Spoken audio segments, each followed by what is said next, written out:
आपण आला हे तुमच्या भविष्यासाठी महत्त्वाचं आहे. आपण आधी नशामुक्तीचा कार्यक्रम ठेवलेला आहे. नशा ही शरीरासाठी घातक असते, तसंच वंशेचं म्हणणं तसंच आहे.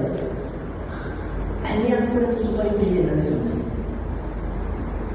हे लहानपणी त्याचं वातावरण असं चांगलं नव्हतं. कोणता आंबे उंबर खाणारे, कोणता आंबो खाणारे ह्याचं कधी मत वाटलं नाही. त्याचं निश्चय वाटलं की आपल्याला आयुष्यामध्ये यश मिळायचं आहे, आपल्या पुढच्या पिढीला चांगला संदेश द्यायचा आहे. ह्यासाठी ह्यांना ते बोलवण्याचं कारण की ह्यांना सुपारीचंही व्यसन आहे.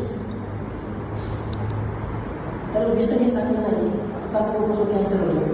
आपले माननीय मोठी राष्ट्राची नेते शरद पवार यांना तांबाखूपासून कॅन्सर झाला. वंशजला कसं कळतं की व्यसन हे चांगलं आहे आणि व्यसन ही कोणत्या पिढी करावं नाही असं त्यांचं प्रमुख तुमच्या